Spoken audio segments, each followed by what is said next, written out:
नमस्कार, नजरिया लेकर हाजिर हूं मैं आराधना। तो जैसा कि आप जानते हैं कि बिहार में एसआईआर प्रक्रिया पूरी हो चुकी है और अब चुनाव आयोग ने फाइनल वोटर लिस्ट भी जारी कर दी है। पहले से ही इस बात की उम्मीद जताई जा रही थी कि इस पर भी बवाल बचेगा। चुनाव आयोग ने बिहार में जब एसआईआर की घोषणा की थी तब से ही इसे लेकर विवाद छिड़ा हुआ था और अब तक ये विवाद थमा नहीं है। फाइनल लिस्ट जारी होने के साथ ही सियासी गलियारों में गहमा गहमी देखी जा रही है। सबको इंतजार था कि आखिरकार इस फाइनल लिस्ट में कितने नए वोटर्स जुड़ेंगे या कितने वोटर्स का नाम काट दिया जाएगा, क्योंकि अभी इससे पहले जो ड्राफ्ट वोटर लिस्ट चुनाव आयोग की तरफ से जारी की गई थी उसे लेकर काफी बवाल मचा था। 65 लाख वोटरों के नाम काटे गए थे। तो इन सब को लेकर विपक्षी दलों ने चुनाव आयोग और साथ ही साथ सत्तारूढ़ दल बीजेपी एनडीए पर काफी हमले बोले थे, कई तरह के आरोप लगाए थे। और अब जब फाइनल लिस्ट आ चुकी है सामने एसआईआर की, तो इसे लेकर भी चर्चाओं का बाजार गर्मा गया है और इस पूरी फाइनल लिस्ट पर हम विस्तार से चर्चा करेंगे। लेकिन उससे पहले हम आपको एक बार पूरी क्रोनोलॉजी समझाते हैं कि बिहार में एसआईआर की घोषणा कब हुई, फाइनल लिस्ट जारी होने तक इसका पूरा घटनाक्रम क्या रहा। तो सबसे पहले जनवरी 2025 में जो वोटर लिस्ट सामने आई थी बिहार की, उसके मुताबिक बिहार में कुल मतदाताओं की संख्या 7,89,00,000 थी और 25 जून 2025 को चुनाव आयोग ने राज्य में मतदाता सूची के गहन पुनरीक्षण यानी एसआईआर प्रक्रिया की घोषणा की थी। और इस प्रक्रिया की घोषणा के बाद पूरे राज्य का सियासी तापमान बढ़ गया था, हाई हो गया था और हर तरफ इस प्रक्रिया के विरोध की आवाज शुरू हुई थी। हर तरफ इस प्रक्रिया को लेकर कई तरह के सवाल उठ रहे थे और इन सब सवालों पर हम पिछले इतने वक्त से लगातार चर्चा करते आ रहे हैं। जैसा कि आपने भी देखा होगा, हमारे तमाम कार्यक्रमों के जरिए हमने इसके अलग अलग आयामों पर चर्चा की कि किस तरह इस पूरी प्रक्रिया को लेकर सवाल उठ रहे हैं, आखिर सवाल क्यों उठ रहे हैं, किस तरह के आरोप चुनाव आयोग और बीजेपी पर लगाए जा रहे हैं और क्यों ये आरोप लगाए जा रहे हैं, इन सब पर हमने अब तक चर्चा की है। और जब पहली बार इस बात की घोषणा हुई तो बिहार विधानसभा चुनाव से पहले क्यों यह घोषणा की गई, इस बात को लेकर सवाल उठे। जिसके बाद 1 अगस्त को चुनाव आयोग ने पहली ड्राफ्ट वोटर लिस्ट जारी की और इस ड्राफ्ट वोटर लिस्ट में 7,24,00,000 मतदाताओं के नाम थे। अगर देखें तो 65 लाख वोटर्स के नाम काट दिए गए थे पहली ड्राफ्ट वोटर लिस्ट में और इसी को लेकर सबसे ज्यादा बवाल मचा था। मामला सुप्रीम कोर्ट तक पहुंचा था। इसके बाद 1 से 25 अगस्त तक का वक्त दिया गया इस ड्राफ्ट वोटर लिस्ट में नाम जोड़ने के लिए और घटाने के लिए, यानी लोग अपने आवेदन दे सकते हैं कि हमारा नाम इस लिस्ट में नहीं जोड़ा गया है या हमारा नाम इस वोटर लिस्ट में जोड़ा गया है और जबकि हम कहीं और शिफ्ट हो गए या जो भी उनके कारण है, जो भी रीजंस हैं, उन सब के लिए अपने नाम कटवाने के लिए। तो इसके लिए 25 अगस्त तक का वक्त दिया गया और 30 अगस्त तक चुनाव आयोग के पास लगभग 16,93,000 नाम जोड़ने के आवेदन पहुंचे। इतने लोगों ने अपने नाम जुड़वाने की रिक्वेस्ट की चुनाव आयोग से कि आपने जो ड्राफ्ट वोटर लिस्ट जारी की है उसमें हमारा नाम नहीं जुड़ा, जबकि हम यहीं के रहने वाले हैं, हम अभी भी जिंदा हैं और हमारे पास सभी दस्तावेज भी हैं। तो ऐसे 16,93,000 एप्लीकेशंस पहुंचे और 2,17,000 एप्लीकेशंस ऐसे पहुंचे जिनमें नाम हटाने की अपील की गई थी।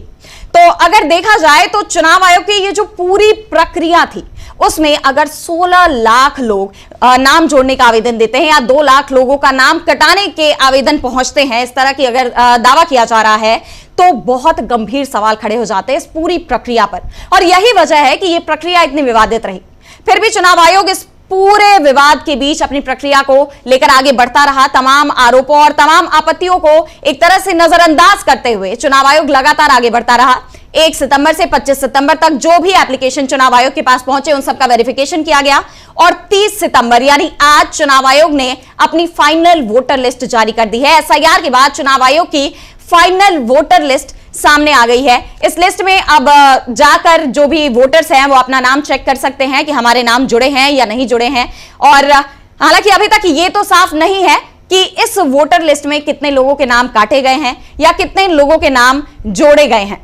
अगर देखा जाए तो यह मामला सुप्रीम कोर्ट पहुंच चुका है। सुप्रीम कोर्ट में लंबे वक्त से इस पर सुनवाई चल रही है। एक बार नहीं, 2 बार नहीं, कई बार सुप्रीम कोर्ट में कई दौर की सुनवाई हो चुकी है। इस प्रक्रिया को लगभग 11 अलग अलग याचिकाकर्ताओं ने इस प्रक्रिया के खिलाफ सुप्रीम कोर्ट में याचिका दायर की, इसे चुनौती दी और इस पूरी प्रक्रिया को रद्द करने की मांग की है। आपको बता दें कि ये जो 11 अलग अलग याचिकाकर्ता थे, इनमें 8 राजनीतिक दल थे, जैसे कि Congress, RJD, TMC, DMK, Sapa और जो बचे 3 थे उनमें एडीआर, PUCL और सामाजिक कार्यकर्ता योगेंद्र यादव का नाम शामिल है। इन सभी ने सुप्रीम कोर्ट में इस पूरी प्रक्रिया को चुनौती दी और मांग की कि इस प्रक्रिया को रद्द किया जाए। इसकी संवैधानिक वैधता पर सवाल उठे कि क्या इस तरह की प्रक्रिया चुनाव से पहले की जानी चाहिए। और सबसे बड़ा सवाल जो उठ रहा था वो चुनाव आयोग की मंशा पर था, और जो आरोप लग रहे थे वो ना सिर्फ चुनाव आयोग पर बल्कि बीजेपी पर भी उतने ही गहरे आरोप लग रहे थे, उतने ही गंभीर आरोप लग रहे थे। इस बीच सुप्रीम कोर्ट में 2 जजों की बेंच, जिसमें जस्टिस सूर्यकांत और जस्टिस जयमाल्या बागची ने इस मामले की सुनवाई की और अभी भी इस पर सुनवाई जारी है। एसआईआर संवैधानिक तौर पर सही है या गलत है, इस पर 7 और 8 अक्टूबर को सुनवाई होगी। वहीं इससे पहले एसआईआर प्रक्रिया के लिए जो दस्तावेज चुनाव आयोग ने जारी किए थे, 11 दस्तावेजों की सूची, जिसे लेकर बहुत ज्यादा विवाद छिड़ा, जिसे लेकर कई आपत्तियां दर्ज कराई गई कि ये जो दस्तावेज हैं ये तो वहां के आम लोगों के पास है ही नहीं, क्योंकि चुनाव आयोग ने आधार कार्ड को उन 11 दस्तावेजों की सूची में शामिल नहीं किया था। आपने भी देखा कि किस तरह उस सूची को लेकर इतना विवाद खड़ा हुआ, चुनाव आयोग पर सवाल खड़े हुए। इन 11 दस्तावेजों में आधार कार्ड को शामिल करने की मांग खड़ी हुई। यह कहा गया कि जब सरकार खुद आधार कार्ड को हर प्रक्रिया के लिए अहम बता रही है, हर काम के लिए आधार कार्ड जरूरी है, सरकार अब तक इतना जोर दे रही थी कि आधार कार्ड बनवाना जरूरी है, तो अब जब एसआईआर की बारी आई तो इसमें आधार कार्ड को क्यों नहीं शामिल किया जा रहा है, जबकि हर आम आदमी के पास पासपोर्ट ना हो, कुछ और ऐसे कार्ड ना हो, लेकिन आधार कार्ड तो आज की तारीख में हर दूसरे इंसान के पास है, लगभग हर किसी के पास है, फिर भी आधार कार्ड को शामिल ना करना गंभीर सवाल खड़े करता है। इसके बाद सुप्रीम कोर्ट में लंबी बहस के बाद आखिरकार चुनाव आयोग को मजबूर होना पड़ा। सुप्रीम कोर्ट के आदेश के बाद चुनाव आयोग को इस प्रक्रिया में 11 दस्तावेजों की सूची में आधार कार्ड को भी शामिल करना पड़ा।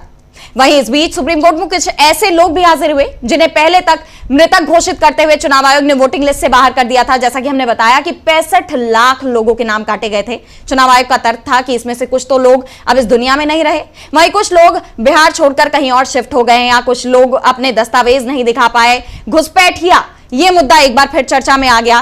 तो इस तरह ये जो पूरी वोटर लिस्ट है, इस पर बहुत ज्यादा विवाद देखा गया और इसे लेकर पूरे बिहार में चुनाव आयोग और बीजेपी गंभीर सवालों से घिर गई। इन सब पर हम आज चर्चा करेंगे। और अब जब फाइनल लिस्ट आ चुकी है तो इस फाइनल लिस्ट को लेकर क्या सवाल उठ रहे हैं, आखिर इस फाइनल लिस्ट में क्या है क्या नहीं है, इसके क्या पहलू हैं और क्या इसके खिलाफ भी सुप्रीम कोर्ट का रुख एक बार फिर किया जा सकता है, इन सब पर हम चर्चा करेंगे। और इसके लिए हमारे साथ 2 साथी जुड़े हुए हैं। हमारे साथ हैं सिद्धार्थ शर्मा जी, जो कि एक पॉलिटिकल एनालिस्ट हैं, और दुष्यंत नागर जी, वो भी पॉलिटिकल एनालिस्ट हैं। स्वागत है आप सभी का आज के हमारे इस कार्यक्रम में। तो मैं सबसे पहले आपके पास आना चाहूंगी सिद्धार्थ जी कि आप अभी ये जो एसआईआर की प्रक्रिया है और ये जो पूरा विवाद चल रहा है, चुनाव आयोग ने फाइनल लिस्ट तो जारी कर दी एसआईआर की प्रक्रिया पूरी करने के बाद, जबकि इस प्रक्रिया को ही चुनौती दी गई है। इसके बावजूद बिहार में तो जारी है रही ही ये प्रक्रिया, इसके अलावा पूरे देश में एसआईआर लागू करने की तैयारी में है चुनाव आयोग। इस बीच अब फाइनल वोटर लिस्ट आ गई है और क्या इसे लेकर एक बार फिर उसी तरह विवाद छिड़ सकता है? आपको क्या लगता है इस पर? जी देखिए, ये विवाद छिड़ेगा नहीं। विवाद के अंदर मधुमक्खी के छत्ते में भाजपा और चुनाव आयोग ने हाथ डाला, क्योंकि ये पूरा एसआईआर करने के पीछे पूरा बीजेपी इकोसिस्टम जिस तरह का प्रचार कर रहा था, लोगों को ये बता रहा था कि घुसपैठियों को निकालने का ये एक पूरी कवायद है। तो बहुत अच्छी बात है कि अगर आप ये घुसपैठिए निकालने की कवायद कर रहे हैं तो बहुत अच्छी बात है। तो 65 लाख लोग जो ड्राफ्ट रोल में घटे, हमें ये पता है कि 65 लाख लोगों का नाम घटा ड्राफ्ट रोल में। तो ड्राफ्ट रोल में जो 65 लाख लोग घटे, उसमें से कितने घुसपैठिए थे, कितने घुसपैठियों को पकड़ा गया, कितने घुसपैठियों का वोट हटाया गया? 0, 0। तो इसका मतलब यह है कि जो ड्राफ्ट रोल में अगर 0 था, इसका मतलब जो फाइनल रोल है उसमें भी तो घुसपैठिए कोई नए खोजे नहीं जाएंगे, क्योंकि ड्राफ्ट रोल में अक्सर होता यह है कि ड्राफ्ट रोल के बाद जब फाइनल रोल आता है उसमें नाम कटते नहीं है, उसमें नाम जुड़ते हैं। जैसे हमने देखा बहुत सारे लोग, यहाँ तक कि सुप्रीम कोर्ट में भी जाके खड़े हो गए थे, उन्होंने कहा कि हुजूर देखिए हम जिंदा हैं, ये हमारा कागज है और हमारा नाम कट गया है।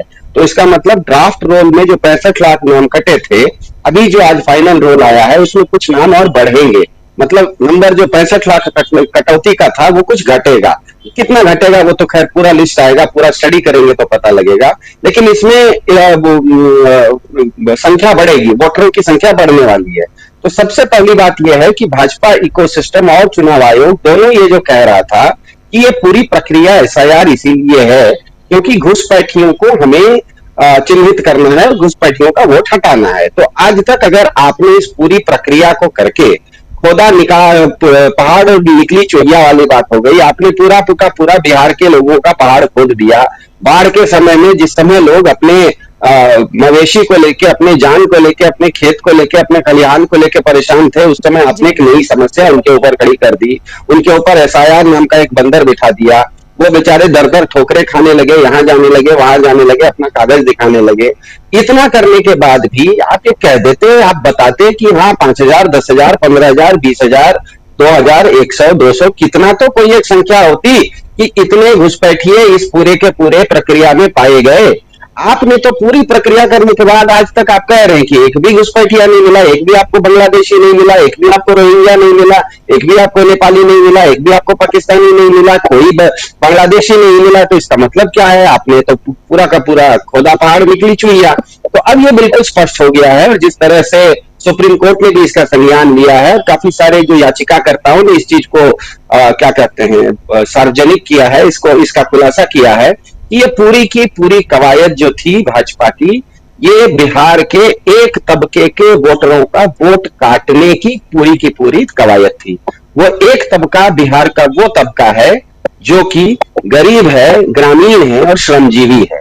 तो गरीब ग्रामीण श्रमजीवियों का वोट काटने की ये पूरी की पूरी कवायद थी, क्योंकि भाजपा को पता है कि गरीब ग्रामीण श्रमजीवी कभी भी आजकल भाजपा को वोट नहीं कर रहा है, क्योंकि भाजपा जो बड़ी बड़ी बातें कर रही है, चाहे वो विकास की बातें करती हो, चाहे इधर उधर की बात करती हो, चाहे वो रशिया यूक्रेन वार युद्ध रुकवाने की बात करती हो, तो जो भाजपा बड़ी बड़ी डींगें हाँकती है, उसमें से एक भी डींग वहां जो गरीब ग्रामीण श्रमजीवी है उसके जीवन पर उसका कोई असर नहीं पड़ रहा है।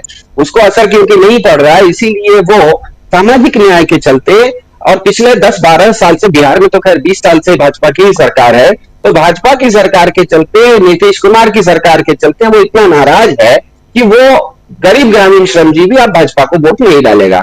तो भाजपा को ये पहले से पता लग गया था और ये गरीब ग्रामीण श्रमजीवियों का, और खास करके गरीब ग्रामीण श्रमजीवियों में भी महिलाओं का वोट काटने का, उनका वोट चुराने का, ये एक भाजपा की पूरी कवायद थी। और जो 65 लाख नाम कटे, उस पर जो रिसर्च हुआ, उस पर जो काफी सारी संस्थाओं ने रिसर्च किया, तो कहीं पर भी अगर 65 लाख नाम कटते हैं तो स्वाभाविक है कि इसका मतलब पुरुष का भी कटा और महिला का भी कटा। जो वोटर होता है इस देश में या तो पुरुष होता है या तो महिला होता है। तो 65 लाख अगर वोट कटे तो मोटा मोटी ये मान के चलना चाहिए था कि 32.5 लाख पुरुषों के कटे होंगे और 32.5 लाख महिलाओं के कटे होंगे।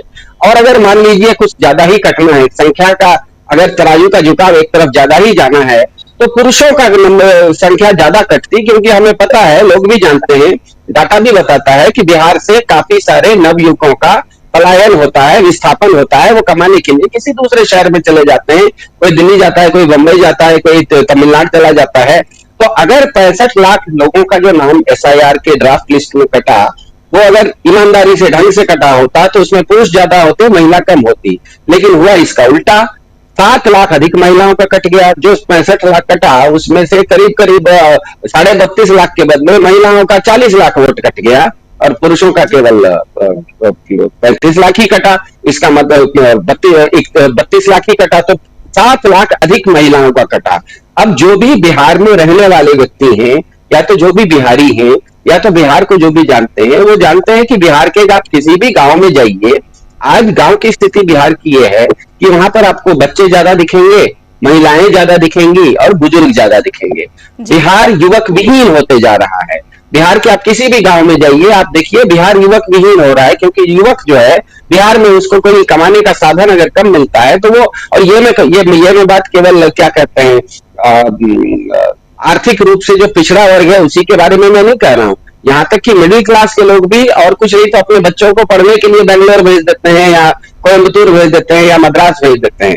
तो हुआ यह है कि बिहार में युवकों की संख्या घटी है, मतलब पुरुषों की संख्या घटी है, लेकिन एसआईआर के ड्राफ्ट रोल में महिलाओं की संख्या ज्यादा घटी हुई दिखा रही है।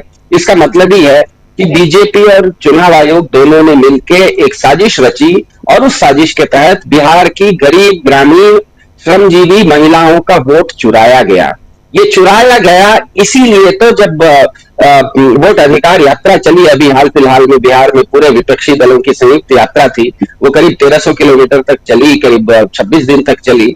वहां पर हमने देखा कि सड़कों पे लोगों का जन सैलाब जिस तरह से इसके समर्थन में आ रहा था, इसका मतलब ही है कि बिहार के लोग इस पूरे के पूरे जो एसआईआर नाम की कवायद है, एसआईआर नाम की पूरी कवायद बेसिर पैर की कवायद है। क्योंकि एक छोटा सा नियम होता है, कोई खेल आप शुरू कीजिए, खेल से पहले ही उसका समय या उसकी सीमा निर्धारित होती है। 2020 का अगर मैच है तो 20 ओवर खत्म होते ही वो मैच खत्म हो जाता है। यहाँ पर 1 महीने का करने वाला एसआईआर 4 महीना हो गया अभी तक इनकी चल रही है। एक तरफ तो बीजेपी अपना राष्ट्रीय अध्यक्ष 1.5 साल से नहीं चुन रही है, दूसरी तरफ वो कहती है कि हम 10 करोड़ बिहारियों का क्या कहते हैं वोटर रोल हम 1 महीने में बना देंगे। तो ये सब जो विसंगतियां हैं, ये सब जो विपर्यास है, ये सब जो विसंगतियों से भरा हुआ बीजेपी और चुनाव आयोग की जो कवायद थी, ये कवायद पूरी तरह से बिहार की जनता के सामने पूरी तरह से एक्सपोज हो चुकी है, प्याज की परतों की तरह खुल चुकी है कि प्याज की परत खुलते खुलते पता लग गया है कि अंदर कोई बीज है नहीं, अंदर भी परत ही परत है। और मेरे ख्याल से न्यायपालिका को भी इसकी पूरी की पूरी भनक लग गई है। इसीलिए अगर हम देखें तो धीरे धीरे न्यायपालिका ने जिस तरह से इस मामले में चुनाव आयोग की पेचकस कसते चले गए हैं, पहले उन्होंने कहा कि कितने दिन में करोगे, उसके बाद कहा कि ड्राफ्ट वोटर रोल को आप इंटरनेट पर डालो, उसके बाद कहा कि आप ड्राफ्ट वोटर रोल छुपा के आप नहीं रख सकते, आप बीएलए को उनको देना पड़ेगा, आपको सब कुछ सार्वजनिक करना पड़ेगा, पारदर्शिता से करना पड़ेगा। और सबसे बड़ी बात है कि उन्होंने कह दिया कि आधार को जो आप नहीं ले रहे हो ये नहीं मांगे, आधार को तो आप लोग को लेना पड़ेगा। इसका मतलब है 7-8 तारीख को न्यायपालिका भी इस एसआईआर के ऊपर कोई एक बहुत कड़ा रुख लेने वाली है, ऐसा मुझे लगता है। हालांकि मेरे ख्याल से अब ये एसआईआर इन्होंने भले वो एक साजिश के तहत करने की कोशिश की हो, लेकिन वो साजिश सफल होती हुई नहीं दिखी है, क्योंकि विपक्ष और बिहार की जनता इस मामले में पूरी जागरूकता से खड़ी हो गई। और वो खड़ा होने के बाद एक बार जब खड़े हो जाते हैं तो देखिए, चोर तभी चोरी करता है जब आपका ध्यान भटका हुआ रहता है। अगर आपका ध्यान पूरा अपने ऊपर है, अपने पॉकेट के ऊपर है, अपने पर्स के ऊपर है, तो चोर चोरी नहीं कर सकता। मेरे ख्याल से एक पूरी की पूरी एसआईआर प्रक्रिया को न्यायपालिका ने एक दंतहीन सर्प बना के रखा है। इन्होंने तो कोशिश की थी कि बिहार के गरीब ग्रामीण श्रमजीवियों का वोट आ जाए, लेकिन मेरे ख्याल से न्यायपालिका ने भी इस पर सही समय पर आपत्ति उठाई, सही समय पर अंकुश लगाया, और जिस तरह से विपक्ष और जनता इसमें लग गई, मेरे ख्याल से अब ये दंतहीन सर्प बन के रह गया। जी बिल्कुल, यानी अगर देखें तो एसआईआर को लेकर अगर ऐसी कोई साजिश की कोशिश भी थी तो अभी वो मुमकिन नहीं दिख रही है कि चुनाव आयोग या बीजेपी की मिलीभगत इस पूरी साजिश को अंजाम देने में कामयाब हो पाए। जैसा कि अभी सिद्धार्थ जी आपने कहा कि वोटर अधिकार यात्रा जो अभी कांग्रेस सांसद राहुल गांधी ने निकाली थी तेजस्वी यादव के साथ, वो यात्रा बहुत सफल साबित हुई। जिस तरह उस यात्रा में भीड़ उमड़ी, उससे ये तो साफ पता चल गया कि लोगों के बीच ये मैसेज जा चुका है कि चुनाव को लेकर क्या चीजें चल रही हैं, किस तरह से उनके वोटिंग के अधिकार के साथ खिलवाड़ करने की कोशिश की जा रही है, किस तरह उनके सबसे पहला कि उनके वोट का महत्व क्या है ये लोगों तक पहुंच गया, और कैसे उनके वोटिंग के अधिकार को खत्म होने से बचाया जा सकता है, ये भी कहीं ना कहीं कांग्रेस और आरजेडी ने मिलकर एक एक राज्य के एक एक कोने तक पहुंचा दिया है। उनकी यात्रा में जिस तरह लोग शामिल हुए, जिस उत्साह के साथ उन्होंने इस यात्रा में अपना योगदान दिया, उससे ये तो बिल्कुल साफ हो गया। और ये भी साफ दिखाई दिया कि बीजेपी की घबराहट भी कितनी बढ़ी उस यात्रा को लेकर।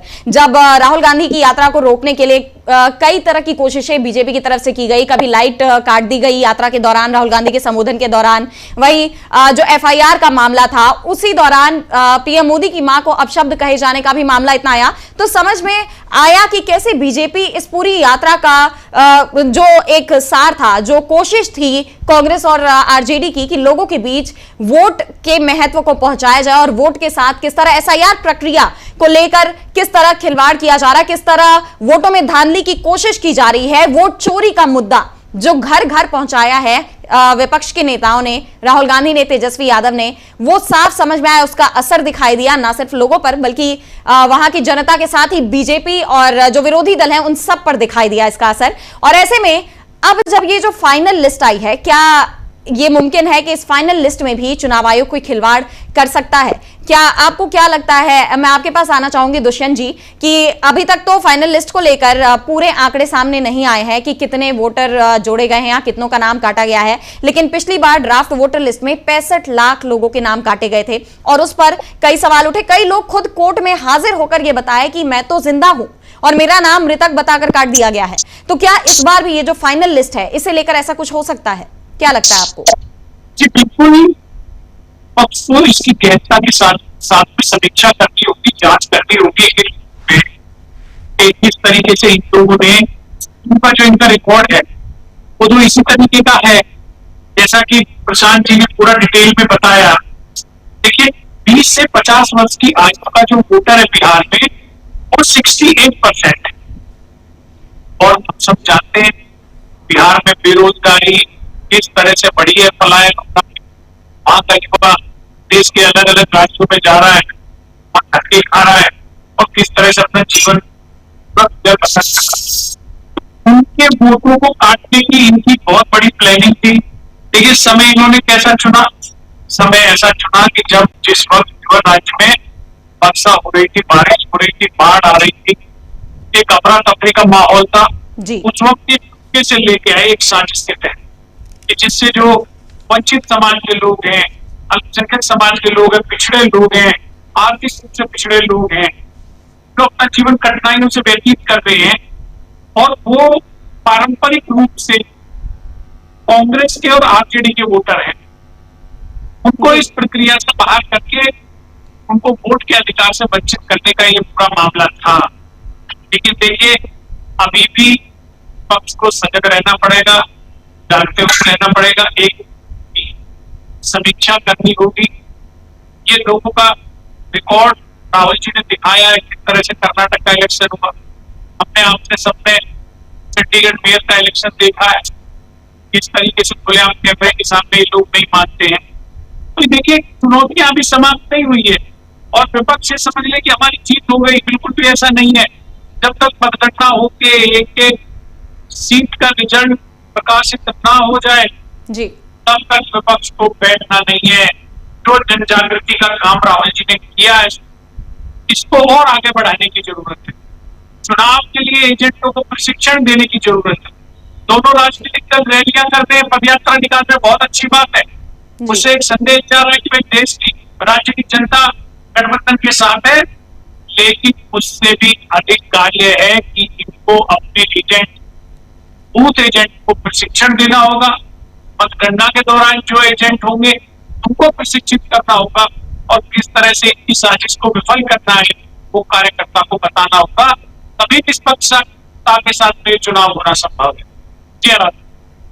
जी बिल्कुल, बिल्कुल विपक्ष को ना तो बैठने की जरूरत है और जिस तरह से ये पूरी प्रक्रिया आगे बढ़ रही है, जिस तरह चुनाव आयोग लगातार अपने इस प्रक्रिया को लेकर आगे बढ़ रहा है, ऐसे में विपक्ष का बैठना कहीं ना कहीं एक ब्रेक दे सकता है। अगर विपक्ष जिन मुद्दों को उठा रहा है, जो आरोप चुनाव आयोग पर लग रहे हैं, जो आरोप बीजेपी पर लग रहे हैं, उसमें कोई सच्चाई है तो ऐसे में तत्परता से इन मुद्दों को उठाना बहुत ही जरूरी है। लोगों के अधिकारों की आवाज उठाना बहुत ज्यादा जरूरी है। अगर देखा जाए तो बिहार में जो जनवरी में, जैसा कि अभी मैंने शुरुआत में भी बताया था कि जनवरी में जो वोटर लिस्ट सामने आई थी बिहार की, उसमें वैसे तो 8 करोड़ 19 लाख वयस्क पॉपुलेशन है बिहार की, लेकिन उस मतदाता सूची में पहले ही 29 लाख नाम शामिल नहीं किए गए, 7 करोड़ 89 लाख नाम ही शामिल किए गए। और इसमें यानी उसके बाद जब दूसरी वोटर लिस्ट आई तो उसमें भी 65 लाख नाम काट दिए गए। और अब जब ये फाइनल वोटर लिस्ट जारी कर दी गई है तो सवाल ये उठ रहे हैं कि क्या इस बार चुनाव आयोग ने मतदाताओं के साथ न्याय किया है?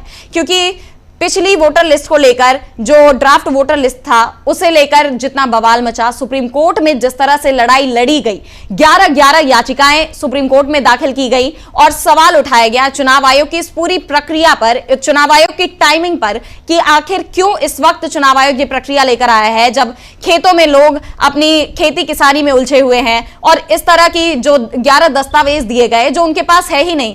क्या मतलब चुनाव आयोग का पर्पस साफ है कि वो चाहता ही नहीं है कि लोग आकर अपना नाम दर्ज करवाए एसआईआर में? क्या वो ये सोचकर ऐसे वक्त पर एसआईआर लेकर आया और इस तरह से एसआईआर को पूरा करने की कोशिश कर रहा है? आखिर इसके पीछे चुनाव आयोग की असली मंशा क्या है? और जब इन सब चीजों पर चुनाव आयोग बुरी तरह से घिर गया, अब ऐसा दौर आ चुका है कि चुनाव आयोग विपक्ष के आरोपों का जवाब देने पर मजबूर हो गया है। अब विपक्ष अगर एक आरोप लगाता है तो चुनाव आयोग तो जवाब देता ही देता है, साथ ही बीजेपी भी चुनाव आयोग के बचाव में उतर आती है। ऐसे में साफ दिखाई दे रहा है कि विपक्ष का दबाव कितना ज्यादा है चुनाव आयोग पर। और अब जब इस बार ये फाइनल लिस्ट आई है तो क्या चुनाव आयोग मतदाताओं के साथ पूरा न्याय किया है? क्या इस बार के जो वोटर लिस्ट है उसमें कोई धांधली नहीं हुई है? जिन लोगों का नाम होना चाहिए था उन सभी का नाम शामिल किया गया है, और जो दस्तावेज जिनके आधार पर ये नाम शामिल किए गए हैं क्या वो सही तरीके से जांचे गए हैं? क्या गलत नाम नहीं जोड़े गए? और जो घुसपैठिया, जैसा कि अभी आप कह रहे थे सिद्धार्थ जी की घुसपैठियों को तो ये बाहर कर नहीं पाए, तो क्या उस बात को भी खुद को जस्टिफाई कर पाए हैं यहाँ पे चुनाव आयोग और बीजेपी का जो नैरेटिव है, क्या वो इन सब में कामयाब हो पाए हैं? सिद्धार्थ जी, आपसे जानना चाहूंगी क्या लगता है आपको? जी देखिए, इन्होंने ये जो एसआईआर किया है और ये जो 65 लाख मतदाताओं को इन्होंने ड्राफ्ट लिस्ट से निकाल दिया जी, इसका नतीजा ये होने वाला है कि अगर इसको न्यायपालिका विपक्ष इस पूरे चीज को शिद्दत से नहीं जांचेगा तो सबसे बड़ा डर ये है कि जिस दिन भी बिहार में चुनाव होगा उस दिन ध्यान में रखिएगा, चुनाव होने लगेगा और आपके हर बूथ के बाहर करीब 70-70, 80-80 लोग खड़े होंगे अपना अपना वोटर कार्ड लेके कि मैं तो पिछले बार वोट डाला था, मैं तो इस देश का नागरिक हूं, यहाँ मुझे अंदर नहीं जाने दिया जा रहा है। तो सोचिए कि चुनाव, एक समय चुनाव हो रहा है, बूथ के अंदर 4 आदमी चुनाव आयोग के हैं, वो बूथ के बाहर 2 आदमी पुलिस के सिपाही हैं, ये 6 लोग तो हैं सरकारी तंत्र के, और बाहर 70 लोगों की, 80 लोगों की हर बूथ के बाहर भीड़ खड़ी है जो कि कह रही है कि मैं वोट डालने वाला था और मैं वोट नहीं डाल सका।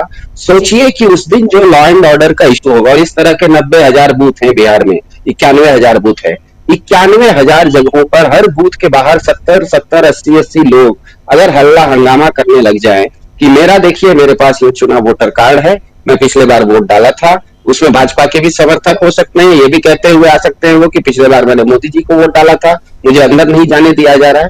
तो सोचिए उस दिन कितना बड़ा लॉ एंड ऑर्डर एक तो इशू हो जाएगा पूरे बिहार में, और दूसरा पूरी दुनिया में कितनी बड़ी थू-थू होने लगेगी कि भारत कहने के लिए तो मदर ऑफ डेमोक्रेसी है, लेकिन भारत में एक जगह वोटिंग हो रही है इतने बड़े राज्य में, इतना बड़ा राज्य तो भारत, बिहार जितना बड़ा राज्य होता है तो दुनिया में काफी सारे 100-150 देश तो बिहार जितने बड़े नहीं है, बिहार से छोटे हैं। तो मदर ऑफ डेमोक्रेसी में पूरी दुनिया में थू-थू होगी कि भारत में एक चुनाव हो रहा है जिसमें कि नागरिक वोट ही नहीं डाल पा रहा है। तो मेरे ख्याल से सुप्रीम कोर्ट के सामने एक बहुत बड़ी ये जो चुनौती है कि ये जो 65 लाख नाम कटे हैं, ये अगर गलत कट गए हैं, ये क्या किसी भी कारण से ये अगर भारत के नागरिक हैं और वो भारत में वो रहते थे, भारत उनके पास चुनाव इससे पहले उन्होंने वोट डाला है, और इस बार अगर उनका नाम कट गया और वो अगर चुनाव के दिन बाहर निकल गए और अपने अपने बूथ के बाहर खड़े हो गए तो बहुत बड़ा लॉ एंड ऑर्डर इशू भी हो जाएगा, और भारत के साथ पूरी दुनिया में भारत की थू-थू होने की भी संभावना है। क्योंकि एक सोचिए, मतलब कल्पना कीजिए कि हर बूथ के बाहर 70 लोग खड़े हैं कि वोट मुझे डालना है और आप डालने नहीं दे रहे हैं, और इस तरह के 90,000 बूथ है पूरे बिहार में। सोचिए कि मीडिया उस दिन किस तरह से इस चीज को हाईलाइट करेगा। तो मेरे ख्याल से चुनाव आयोग का जो भी कवायद कर रही है ये सुप्रीम कोर्ट के सामने 7-8 तारीख को, ये एक बहुत बड़ी चुनौती होगी। क्योंकि अगर इस एसआईआर प्रक्रिया को, चुनाव आयोग के प्रक्रिया को चुनाव आयोग ने किसी भी कारण से शुरू किया हो, भाजपा ने किसी भी कारण से इसको उकसाया हो, उस कारण पर मैं बाद में आता हूं, लेकिन अगर न्यायपालिका इस चीज को ठीक नहीं करेगी तो होगा ये कि उस दिन, जिस दिन चुनाव के दिन पूरे दुनिया में थू-थू हो रही होगी और लॉ एंड ऑर्डर इशू होगा, उस दिन भाजपा भी हाथ धो के खड़ी हो जाएगी, चुनाव आयोग भी हाथ धो के खड़ा हो जाएगा। वो तो कहेगा कि देखिए न्यायपालिका ने जो कहा था वैसा ही हमने किया।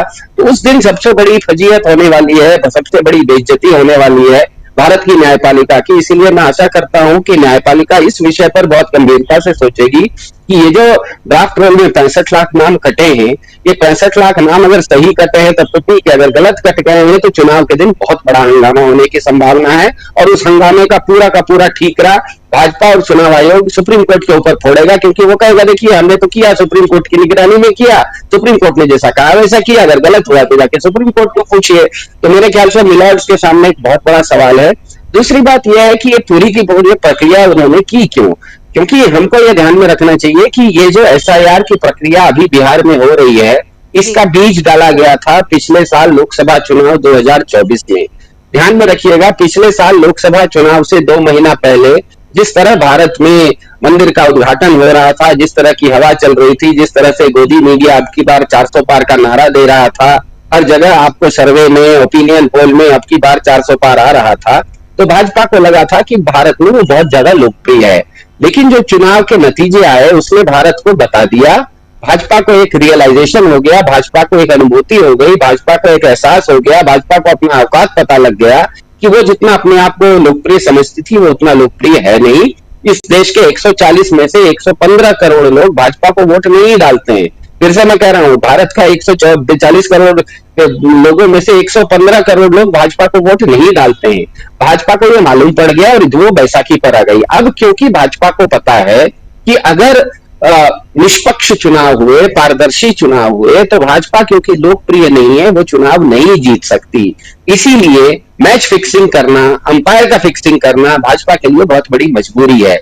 और इसी कड़ी में दूसरा काम भाजपा ने ये किया कि जब देख लिया कि अब हम लोकप्रिय नहीं रहे, चुनाव हम जीत नहीं सकते, तो दूसरी कड़ी में उसने ये किया कि चुनाव आयुक्त के चुनाव में अपनी भूमिका रख दी और विपक्ष की भूमिका भी खत्म कर दी और न्यायपालिका की भी भूमिका खत्म कर दी। ध्यान में रखिएगा, पहले जब चुनाव आयुक्त चुने जाते थे तो सत्ता पक्ष का एक व्यक्ति होता था, विपक्ष के एक व्यक्ति होते थे और न्यायपालिका के एक व्यक्ति होते थे। लेकिन इस साल या कुछ महीनों पहले भाजपा सरकार ने नियम बदल दिया और कहा कि न्यायपालिका के व्यक्ति नहीं चाहिए, हम खुद ही कार्यपालिका मतलब सरकार की ओर से 2 आदमी होंगे और विपक्ष की ओर से 1 आदमी होगा। और ये चुनते ही इसका मतलब ये हो गया कि 2 to 1, वो तो आप कोई भी किसी को भी चुनिएगा, विपक्ष अकेला एक व्यक्ति अकेला रहेगा, उस तरफ आप 2 लोग सत्ता पक्ष के रहेंगे। तो दूसरा इन्होंने काम किया कि चुनाव आयुक्त का जो चुनाव है, चुनाव आयुक्त का जो नियुक्ति है वो अपने हाथ में ले ली ताकि अपने व्यक्ति को डाल दिया जाए। और तीसरा इन्होंने ये किया कि कानून में बदल के कि चुनाव आयुक्त के ऊपर किसी भी तरह का केस मुकदमा, उनके ऊपर कोई भी किसी भी तरह की उनके ऊपर आरोप किसी भी कानून के अंतर्गत नहीं दायर कर सकते। भारत में आश्चर्य है कि हेमंत सोरेन जैसे मुख्यमंत्री को पुलिस अरेस्ट कर सकती है, अरविंद केजरीवाल जैसे मुख्यमंत्री को पुलिस अरेस्ट करके ले जा सकती है, लेकिन चुनाव आयोग को कोई छू नहीं सकता। इसका तो मतलब यह है कि चुनाव आयुक्त को इतनी ज्यादा इम्यूनिटी, इतनी ज्यादा सुरक्षा, इतनी ज्यादा कानूनी सुरक्षा देने की जरूरत क्या थी? वो काम क्या कर रहे हैं? वो अगर निष्पक्षता से काम कर रहे हैं तो उनको इस तरह की कोई जरूरत नहीं थी। और इसी चीज को हमने देखा कि अभी हाल फिलहाल में कांग्रेस ने जो कर्नाटक में अलंद सीट पर जो उन्होंने हुआ था उसके ऊपर एक सीआईडी इंक्वायरी भी चल रही है। कर्नाटक की सीआईडी ने उस पर इंक्वायरी भी शुरू की और अभी तक चुनाव आयोग की ओर से पूरी तरह से चुप्पी है। वो कहता है कि कानूनी रूप से मुझे जवाब ही नहीं देना है आपको। तो इसका मतलब ही यह है कि ये 3 चीजों को देखिए कि सबसे पहले 2024 का चुनाव भाजपा 400 पार का नारा देके 240 की बैसाखी पर आती है, उसका एहसास हो जाता है कि वो अब लोकप्रिय नहीं रही। अब क्योंकि लोकप्रिय नहीं है तो चुनाव तो जीतना है। कैसे चुनाव जीतना है? तो सबसे पहले चुनाव आयुक्त की नियुक्ति अपने हाथ में लेंगे। दूसरी बात, वो चुनाव आयुक्त नियुक्त होने के बाद भी यहां तक कि भारत की न्यायालय भी उसको कोई सवाल नहीं कर सके, इस तरह से उसको एक सुरक्षा कवच दे देंगे। और यह सुरक्षा कवच देने के बाद हम एसआईआर नाम की एक प्रक्रिया करेंगे जिसमें कि बिहार की गरीब, ग्रामीण, श्रमजीवी और खास करके महिलाओं का वोट को हम खा जाएंगे, क्योंकि ये लोग ऐसे हैं जो कि किसी भी हालत में भाजपा को वोट नहीं डालते। क्योंकि हमें पता है कि साधारण रूप से आप देखिए कि जो महिलाएं होती हैं वो शांति प्रिय होती हैं, उनको हल्ला हंगामा, किसी भी तरह का हिंसा पसंद नहीं होता। दूसरी तरफ आप भाजपा का वाणी देखिए, भाजपा का चाल चरित्र चेहरा देखिए, भाजपा जिस तरह का विमर्श करती है वो देखिए, भाजपा जिस तरह की भाषा का इस्तेमाल करती है देखिए। कल ही परसों हमने देखा कि केरल में भाजपा के किसी एक प्रवक्ता ने भारत के विरोध पक्ष के नायक के बारे में बोल दी कि उनके सीने में गोली उतार देंगे। भाजपा सामान्य रूप से उनकी बातचीत में उनका विमर्श होता है, फलाने को गोली मार देंगे, हम बुलडोजर चला देंगे, हम तो घर में घुस के मारेंगे। तो इस तरह की जो लंपट भाषा है, ये जिसे कहते हैं बिहार में सामान्य भाषा में रंगदारी वाली भाषा, महिलाएं इस तरह की रंगदारी वाली भाषा को पसंद नहीं करती हैं। हमें पता है महिलाएं जो होती है वो सुसंस्कृत होती है, वो शांत होती है, उनकी प्रवृत्ति ऐसी होती है कि वो किसी भी तरह का हल्ला हंगामा को पसंद नहीं करती। तो बिहार में महिलाओं की संख्या ज्यादा है क्योंकि काफी सारे पुरुष जो हैं वो किसी कारण से, खास करके नौजवान जो है वहां पर आर्थिक अपना विकास कम होते हुए देख रहे हैं, तो वो पलायन कर रहे हैं या विस्थापित हो रहे हैं। तो बिहार में जो बची हुई महिलाएं हैं, और वो महिलाएं जो कि बीजेपी से नाराज हैं क्योंकि बीजेपी इस तरह की रंगदारी करती है, उनको तो बीजेपी को वोट वो नहीं डालने वाली। बीजेपी का और चुनाव आयोग का पूरा टारगेट था कि इस एसआईआर के माध्यम से बिहार में रहने वाली गरीब, ग्रामीण, श्रमजीवी, शरीफ महिलाओं का वोट काटना। उसमें वो एसआईआर के माध्यम से काफी हद तक सफल हुई। लेकिन अच्छी बात यह है कि न्यायपालिका भी इसमें कूद गई और विपक्ष भी इसमें कूद गया। अब देखना यह है कि ये जो 65 लाख लोगों का नाम इन्होंने काटा था, फाइनल लिस्ट में कितने लोगों का नाम वापस जुड़ा है, जब वो देखा जाएगा तभी इसका अंदाज हो पाएगा। लेकिन मेरा फिर से मानना है कि ये असलियत उसी दिन बाहर आएगी जिस दिन चुनाव होगा। वोटिंग के दिन अगर बिहार में पोलिंग बूथों के बाहर बहुत लोग अगर खड़े हो गए कि मेरे पास तो देखिए पिछले बार मैंने वोट डाला था और इस बार मुझे वोट डालने नहीं दिया जा रहा है, तो भारत की लोकतंत्र के लिए, भारत की न्यायपालिका के लिए, भारतीय नागरिक के नाते कहीं पर भी हम दुनिया में मुंह दिखाने लायक नहीं रहेंगे, क्योंकि पूरी दुनिया उस दिन हमें थू थू कर रही होगी कि देखिए भारत में कहते हैं कि चुनाव होता है, नागरिक तो बेचारा वोट ही नहीं डाल पाता है। तो ऐसा चुनाव तो नॉर्थ कोरिया में भी हो जाता है, चीन में भी होता है। तो कोई ये मत समझिए कि नॉर्थ कोरिया और चीन में चुनाव नहीं होता है, नॉर्थ कोरिया में भी चुनाव होता है, चीन में भी चुनाव होता है। तो अगर ये भाजपा वाले बार बार कहते हैं कि डेमोक्रेसी का मतलब चुनाव होता है भारत में, इसीलिए डेमोक्रेसी है, तो इस गलतफहमी से निकल जाना चाहिए। नॉर्थ कोरिया में भी चुनाव किया जाता है और चीन में भी चुनाव किया जाता है, लेकिन नॉर्थ कोरिया और चीन को कोई लोकतंत्र नहीं कहता। तो चुनाव होना लोकतंत्र नहीं है जी। चुनाव जो है वो पारदर्शी तरीके से हो, चुनाव जो हो वो सबको, उस चुनाव पे सबका भरोसा हो, चुनाव के नतीजों के बारे में सबकी सहमति हो, और अंपायर जो हो वो पूरी तरह से निष्पक्ष हो। ये आप इसको एक सामान्य भाषा में देखिए कि एक क्रिकेट मैच चल रहा है, स्टेडियम में अंपायर खड़ा है, अंपायर का जब निर्णय आए तो न तो खिलाड़ियों को गुस्सा आए, न तो जो खेल देख रहा है वो दर्शकों को गुस्सा आए, न तो टीवी पर अंपायर अगर उसको थर्ड अंपायर को तो क्या कहते हैं टीवी रिप्ले करे तब भी उसको गलत नहीं दिखे, तब लोग कहते हैं कि देखो कितना अच्छा अंपायर है, इसने मैच खिलवाया, अच्छे से मैच खिलवाया। यहाँ पर तो अंपायर ही एक तरफी खेल रहा है, इसीलिए समस्या बढ़ती जा रही है। जी बिल्कुल, यानी अगर देखा जाए तो अगर अंपायर ही पूरी मिली भगत के साथ मैच खिलवा रहा हो तो निष्पक्षता की उम्मीद किससे की जाए। ये बहुत दुख होता है जब इस तरह की चीजें सामने निकल कर आती है। लोगों के पास शायद कोई ऑप्शन नहीं रह जाता कि आखिर वो किस पे भरोसा करे और उनके अधिकारों की रक्षा कौन करेगा। जहां तक बात है महिलाओं के वोट की, जैसा कि आप अभी बता रहे थे सिद्धार्थ जी कि महिलाओं के वोट काटने की कोशिश की जा रही है। इस प्रक्रिया के तहत जो 65 लाख वोट काटे गए उसमें महिलाओं के वोट सबसे ज्यादा काटने की कोशिश की गई, और कहीं ना कहीं कोशिश ये थी कि जो वर्ग अपने लिए खड़ा ना हो पाए, अपने लिए आवाज ना उठा पाए, उनके वोट काटे जाएं। और इस बीच एक खबर ये भी आई थी कि ये जो एसआईआर की प्रक्रिया शुरू हुई इससे पहले ही बिहार में 15 लाख महिलाओं के नाम जोड़े गए थे, और वो तो उसे लेकर तो सवाल उठ ही रहे हैं। इसके अलावा इस पर सवाल इसलिए भी उठ रहे हैं क्योंकि अब जब चुनाव में बहुत ही कम वक्त बाकी है तो इस दौरान बिहार की जो सरकार है, एनडीए सरकार, उसने महिलाओं को लुभाने के लिए तरह तरह की योजनाओं की घोषणा शुरू कर दी है। चुनाव से महज 10 दिन पहले अभी मुख्यमंत्री महिला रोजगार योजना के तहत मुख्यमंत्री नीतीश कुमार ने 10,000 रुपए महिलाओं के खाते में भेजे हैं। तो क्या ये किस तरह की रणनीति, क्या ये मात्र सहयोग कहा जाए कि पहले 16 लाख महिलाओं के नाम जोड़े गए और फिर चुनाव से महज 10 दिन पहले उनके अकाउंट में 10,000 रुपए भी भेजे गए, ये महज एक सहयोग है या एक पूरी रणनीति के तहत इस तरह के कदम उठाए जा रहे हैं? ये बीजेपी की पॉलिटिक्स है, एनडीए की पॉलिटिक्स है जो कि इस तरह के फैसले लिए जा रहे हैं महिलाओं को लुभाने के लिए। इस पर आप क्या कहेंगे? मैं दुष्यंत जी आपके पास आना चाहूंगी सिद्धार्थ जी के पास जाने से पहले कि आप इसे लेकर क्या कहेंगे? क्या ये महिलाओं को लुभाने की कोशिश है, और ना सिर्फ लुभाने की बल्कि पूरे रणनीतिक तौर पर उन्हें लुभाने? 15 लाख जो नाम जोड़े गए हैं, क्या वो हकीकत में वहां की रहने वाली महिलाएं हैं या किसी और के नाम जोड़े गए? क्या है इसके पीछे की रणनीति?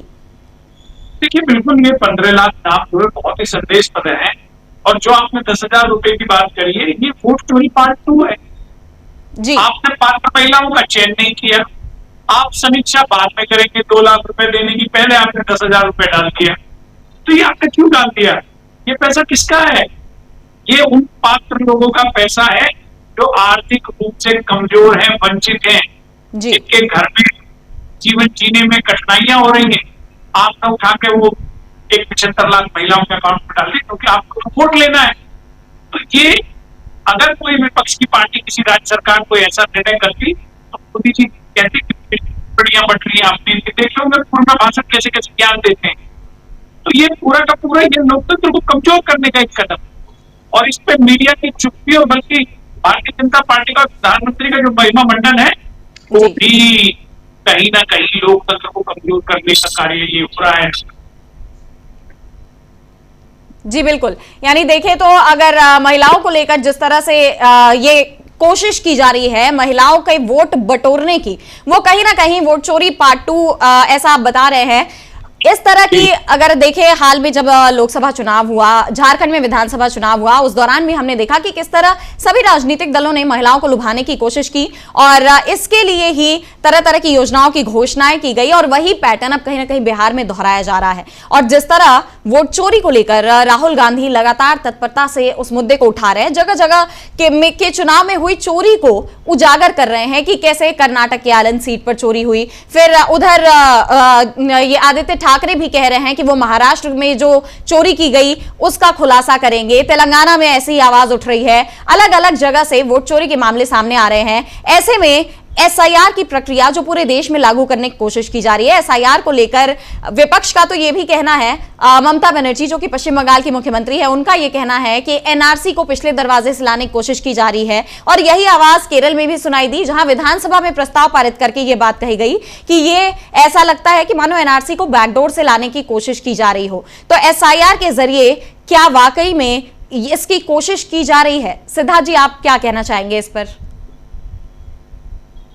देखिए, एसआईआर के माध्यम से भाजपा अपने आप में एक संगठन प्रधान इकाई है।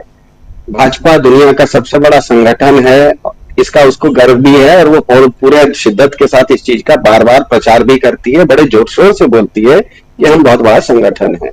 तो संगठन कोई भी होता है तो उसका एक चरित्र होता है, संगठन होता है तो उसमें लोग काफी रहते हैं। तो इसीलिए आप बिहार में भी देखिए, तो जब बूथ लेवल एजेंट जिसे कहा जाता है, हर पार्टी को अपने अपने हर बूथ में, जो वोटर के हर बूथ में अपना एक एजेंट लगाने की अनुमति होती है चुनाव आयोग के नियम के अनुसार। हर पार्टी अपना अपना एक बूथ एजेंट लगा सकती है, उसे बोला जाता है बीएलए। बीएलए के मामले में देखिए तो भले भाजपा, एक चीज होती है कि भाजपा लोकप्रिय इस देश में कम हो गई है, लेकिन लोकप्रियता कम होने का यह मतलब नहीं है कि लोकप्रियता शून्य हो गई है। ये लोकप्रिय कम होते हुए भी हर बूथ में इनके जो कार्यकर्ता हैं, जिसे बीएलए कहा जाता है, इस देश में खास करके बिहार का अगर आप एसआईआर का डेटा देखिए तो ये स्पष्ट हो जाता है कि सबसे ज्यादा बीएलए, करीब 91,000 बिहार के जो बूथ हैं उसमें से 50,000 बूथों पर भाजपा के बीएलए पहले से मौजूद हैं। करीब उसी तरह से 38,000 बूथों पर राष्ट्रीय जनता दल के, आरजेडी के बूथ लेवल एजेंट मौजूद हैं। इसका मतलब यह है कि संगठन प्रधान इकाई होने के नाते भाजपा का बूथ लेवल एजेंट का जो स्ट्रेंथ है, मतलब जिसे ग्रास रूट में उनका व्यक्ति होता है, हर बूथ में एक आदमी होता है जो कि उस बूथ को मॉनिटर करता है, जिसको आप सामान्य भाषा में पन्ना प्रमुख भी भाजपा कई बार कह देती है। तो ये लोगों की संख्या भाजपा के पास बहुत अधिक है। इसीलिए ग्राउंड से फीडबैक, नेगेटिव फीडबैक हो या पॉजिटिव फीडबैक हो, भाजपा के प्रति लोगों का रुख क्या है, ये सबसे अच्छा लोगों का पल्स लेने का काम आज मेरे ख्याल से अगर इस देश में कोई राजनीतिक दल कर रहा है तो वो भाजपा कर रही है, क्योंकि उसके बूथ लेवल एजेंट सबसे ज्यादा संख्या में हैं। और अगर चुनाव किसी भी राजनीतिक दल को जीतना है तो मेरे ख्याल से उनको, जिस तरह से मुझसे पहले सर ने कहा कि इन नागर जी ने, कि बूथ लेवल एजेंट पर सभी विपक्षी दलों को ध्यान रखना पड़ेगा। आपको भाजपा से जो टक्कर लेनी है वो केवल वैचारिक टक्कर नहीं है, बूथ लेवल पर भी आपको हर वोटर के साथ टक्कर लेनी पड़ेगी। क्योंकि यहां पर 1 मिनट के लिए अगर आपके किसी एक विपक्षी दल के बूथ लेवल एजेंट किसी बूथ में नहीं होंगे और वहां पर भाजपा का बूथ लेवल एजेंट होगा, तो ये मान के चलिए कि उस बूथ में भाजपा का, वो उस बूथ से भाजपा चुनाव जीतने की संभावना बढ़ जाती है। क्योंकि भाजपा जो भी नैरेटिव पुश कर रही है, ऐसा तो नहीं है ना कि भाजपा सिर्फ प्रधानमंत्री ही भाजपा के लिए भाषण देते हैं, केवल भाजपा के अध्यक्ष ही भाजपा के लिए भाषण देते हैं। वो जो सुबह सुबह भाजपा का कुछ व्हाट्सएप ग्रुप में मैसेज बनता है और वो शाम तक नीचे नीचे आते आते बूथ लेवल एजेंट तक पहुंचता है, और वो जब गांव में जाके ग्रामीण लोगों के बीच में इस तरह की कथा कहानी सच या झूठ जो एक कहानी फैलाता है, जिसे कि सामान्य भाषा में नैरेटिव कहा जाता है, जिसे सामान्य भाषा में कथानक कहा जाता है, कि एक कहानी बनती है और वो कहानी परोसी जाती है। वो जो कहानी परोसी जा रही है, अगर वहां पर विपक्षी दल के बूथ लेवल एजेंट नहीं होंगे तो भाजपा का बूथ लेवल एजेंट एक तरफा उस कहानी को परोसते हुए चला जाएगा, और फिर वहां पर एक तरफा अगर परोसेगा तो एक तरफा भाजपा की जीत होने की संभावना ज्यादा हो जाती है। इसीलिए मेरे ख्याल से जिस तरह से नागर जी ने पहली बार में कहा, हर विपक्षी दल को, क्योंकि इस देश में ध्यान में रखिए सिर्फ विपक्षी दल कांग्रेस अकेला नहीं है। आंध्र प्रदेश में देखिए, क्या माफ कीजिएगा, बंगाल में देखिए तो सबसे प्रमुख विपक्षी दल बीजेपी को हराने वाली ममता बनर्जी हैं। तमिलनाडु में जाके देखिए तो बीजेपी को हराने वाले सबसे प्रमुख विपक्षी दल स्टालिन हैं। आप अगर दिल्ली में जाके देखिए या पंजाब में जाके देखिए तो आप बीजेपी को हराने वाले सबसे ताकतवर दल आम आदमी पार्टी है। तो अलग अलग क्षेत्रों में आप इसमें उत्तर प्रदेश में चले जाइए तो बीजेपी को हराने वाला सबसे प्रमुख दल समाजवादी पार्टी बन जाता है। आप अगर झारखंड में चले जाइए तो बीजेपी को हराने वाला सबसे प्रमुख दल झारखंड मुक्ति मोर्चा बन जाता है। तो हमें ध्यान में रखना है कि ये विपक्ष की हम बात कर रहे हैं, किसी एक दल की विशेष की बात नहीं कर रहे हैं। विपक्ष जहां जहां मजबूत है उसको ध्यान में रखना होगा कि भाजपा अपना जो खेल खेलती है वो प्रधान जी से लेके उसका जो पन्ना प्रमुख है वहां तक पूरी की पूरी कहानी चलती है। ऊपर से नीचे तक उनका एक लाइन है, उनका एक चैनल है। सुबह सुबह प्रधान जी जो बोलते हैं वो शाम तक पन्ना प्रमुख के पास पहुंच जाती है और रात तक वो कहानी बन के वो बूथ में चर्चा का विषय बन जाती है।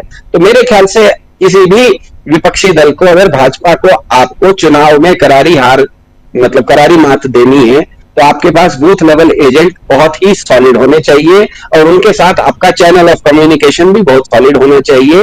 ये अगर नहीं होगा तो भाजपा अपनी एक सच झूठ कहानी बनाएगी और वो कहानी परोसते हुए चली जाएगी और हम लोग आप लोग टीवी के ऊपर इसका जितना भी विमर्श करते रहे, जमीन पर हकीकत कुछ और होगी। जमीन पर लोगों को भाजपा कोई दूसरी कहानी सुना देगी। जैसे उदाहरण के लिए महिलाओं को ये जो पैसा देने की बात है 7,500 रुपया, व्यक्तिगत मेरा मत है कि सरकार का पैसा अगर नागरिक के पास वापस आता है, किसी भी तरह से आए कभी भी आए, वो अच्छी बात है, क्योंकि वो पैसा सरकार का पैसा नहीं है, वो नागरिक का ही पैसा है। वो सरकार के पास था, अगर नागरिक वापस अपनी चीज ले लेता है तो ऐसा ही हुआ कि बैंक में मेरा पैसा रखा था, मैंने जाके बैंक से वापस ले लिया। बैंक ने कोई मेरे ऊपर उपकार तो किया नहीं, मेरा ही पैसा था, मैं जाके वापस ले आया तो इसका मतलब मेरा ही पैसा था।